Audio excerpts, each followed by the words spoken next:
ప్రతి క్షణం సమాజం కోసం మీ Mitra news. Mahabubnagar parliament BRS party MP అభ్యర్థి మన్నె శ్రీనివాస్ రెడ్డి ఆదివారం కోసిగి మండలంలో ప్రచారం నిర్వహించారు. ఈ సందర్భంగా కోసిగి మండలం గులాబీమయమైంది. కారు గుర్తుకే ఓటేద్దాం, మన్నె శ్రీనన్ననే గెలిపించుకుందాం అనే నినాదంతో కోసిగి మండల కేంద్రం జై కేసీఆర్ అనే నినాదాలతో హోరెక్కిపోయింది. ఉమ్మడి మహబూబ్ నగర్ జిల్లా కొడంగల్ నియోజకవర్గంలో కోసిగి మండల కేంద్రంలోని మహబూబ్ నగర్ పార్లమెంట్ అభ్యర్థి మన్నె శ్రీనివాస్ రెడ్డికి మద్దతుగా కొడంగల్ మాజీ ఎమ్మెల్యే పట్నం నరేందర్ రెడ్డి భారీ రోడ్ షో నిర్వహించారు. ఈ కార్యక్రమంలో మహబూబ్ నగర్ పార్లమెంట్ అభ్యర్థి మన్నె శ్రీనివాస్ రెడ్డి, మాజీ మంత్రివర్యులు వి శ్రీనివాస్ గౌడ్, మాజీ ఎమ్మెల్యే పట్నం నరేందర్ రెడ్డి, మాజీ కార్పొరేషన్ చైర్మన్లు అలీపురం వెంకటేశ్వర్ రెడ్డి, రామకృష్ణ పాల్గొన్నారు. ఈ కార్యక్రమానికి భారీ ఎత్తున బీఆర్ఎస్ సీనియర్ నాయకులు, మహిళలు, రైతులు, పార్టీ శ్రేణులు, కార్యకర్తలు అధిక సంఖ్యలో పాల్గొని మహబూబ్ నగర్ పార్లమెంట్ అభ్యర్థి మన్నె శ్రీనివాస్ రెడ్డికి మద్దతు తెలిపారు.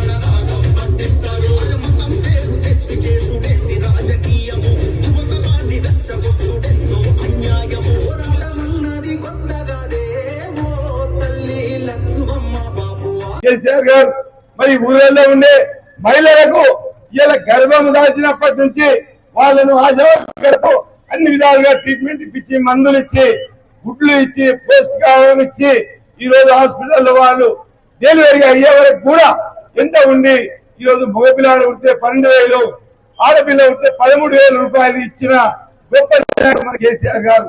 ఎందుకంటే బీద ప్రజలను చూసిన నాయకుడు కాబట్టి ఇలా కన్న వెంబడే కేసీఆర్ గారు కిట్ ఇచ్చి అన్ని దాంట్లో సరిపోయే ఇచ్చిన పాప కానీ తల్లి కానీ ఏదైతే సామాజిక వస్తువులు కావాలో అన్ని పెట్టించి ఇలా కార్లో తీసుకొచ్చి పెట్టిన నాయకుడు కేసీఆర్ గారు. ఒక్కసారి ఆలోచన చేసుకోండి, మాట్లాడే కాదు, మీ సొంతంగా ఆలోచన చేసుకోండి. ఇలా మనం మంచిగా బ్రతకాలంటే, మన చేతులు మంచిగా ఉండాలంటే, కరెంట్ మంచిగా ఉండాలంటే, మన పంటలు కొనాలంటే ఇలా కేసీఆర్ గారిని మళ్ళీ కారు ఓటేసి మళ్ళీ తెచ్చుకుందాం.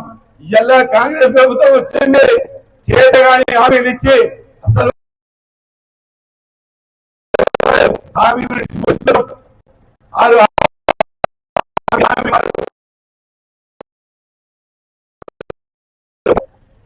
మంచి జరుగుతున్నదో మీకు ఆలోచన చేసుకోండి. వసతి పెట్ట ఇవాళ మీ దగ్గర 10 రూపాయలు వసతి కేసీఆర్ గారి పరిపాలన